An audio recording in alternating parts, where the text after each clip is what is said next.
talk to us about the name, the Fragonards. We were just talking about this right now. Yeah. That's an interesting. It's an interesting name. It is. Well, so I was an art major in college. Okay. I have a double major in French and painting. Okay. And so I love an art pun. And to get myself through college, I was a cocktail bartender, and we all had like the responsibility to come up with a drink. Mm-hmm. And so in college, I was all of my drinks were like I always say drink puns. No, art history references and literary puns and stuff. So Jean Fragonard was a Rococo painter.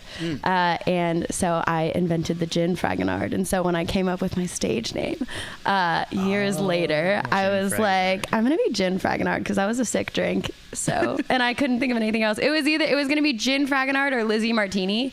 And Lizzie Martini sounds like... That's an alternate universe. That's an alternate universe. It sounds like somebody who's like on a cruise ship, like singing in a piano bar. Yeah. And so Lizzie Martini is my spy name, which this is really awkward. Now we have to cut that out because like now there's going to be so many people that's like, what we're oh not my God, the entire time Lizzie Martini is a fake. No. So yeah, if you've encountered me in a foreign country and you were like, that's not a spy for sure. Lizzie Martini is a spy, but Gin Fragonard is a musician. What was in the drink? It's A gin. nothing that I would enjoy drinking now, to be very honest. But it was gin, which I love gin. Yeah. And then creme de violet, lemon, ginger bitters, and an egg white, and you shook it up, and then there was a foam on top, and then you put the ginger bitters in this like pretty little like design, and then you took a toothpick and went. Do they still serve it?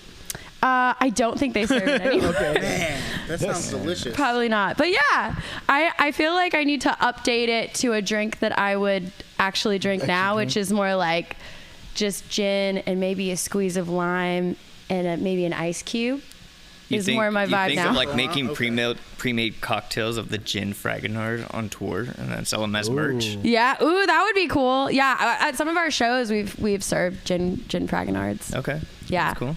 So how did the band start? How did you start the band? Like take us to how you started music in general. Yeah. So in a sense, I've been in music for a long time. I grew up kind of just like in the church band, which is like so silly to talk about now. But and so when I was in high school, me and my best friend Brent Shahansky led a church band together. So that was like my first introduction to band life at all. And before that, all of my brother's best friends were in that same band. And then I went off to college and honestly stopped doing music in a serious way for like 10 years. And then I got broken up with for the first time ever. And the next day I woke up and was like, I have something to say. Yeah. And oh my God. That motherfucker. That motherfucker. And the first line of my first song ever was, your little cock uncircumcised. I saw the sadness in your eyes. As you said, we couldn't romanticize this anymore. This wasn't at the church, right? You went from God of wonders beyond our majesty to singing about how small his dick is. Yep. Oh, Lord. So anyway, it's This took a huge You are or a small turn.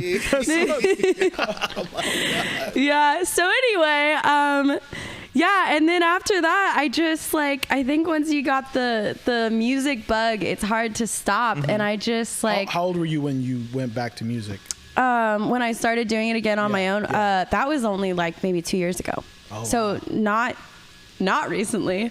Maybe even less than 2 years, to be honest. I sent him a big long text like a few months ago and was like, hey, you probably don't even remember me, but I need to thank you because you totally changed my life. Thanks for bringing music back to me. Part of your musical origin story, right? So what's the response to that? Like, you're welcome, or like, who? Oh, he did not text back. Which, like, fair. All good. But so anyway, so I kind of continuing that story, I just like started writing, and it became like part of my response to just life. Like, things would happen and I would be like, I don't know how to deal with these emotions. And then You deal through music. yeah, it was like suddenly I had a healthy way of dealing with shit. Yeah. And So, sorry, what you just Yeah. said reminded me of the Thanos scene where I don't even know who you are. You took everything. You took from everything me. from me. But that's, dude, like some of that, it's the best way to express it through, yeah. yeah. I mean, I think music is so cool because you can take something. I mean, all of my songs are about stuff that really happened in my life and that I'm dealing with, and or that my friends have dealt with, or just kind of like processing. And the coolest thing about that is that I can take pain out in the world and then put it into words, say it a bunch of times until I've processed it and like accepted it on some level, and then I can go and perform it. And I have people come up to me all the time and say like, oh my gosh, like that's so relatable, and like I'm going through that thing too. And then it's almost like the final level of dealing with something is bringing it to other people and like helping them with their journey. Can you believe the Voice Party has had merch this whole time and we neglected to tell anybody? T-shirts, hoodies, bath mats, wall clocks, throw pillows, even mini skirts. We will throw our logo on absolutely anything. Click the link in the description below and pick you up some Voice Party merch today.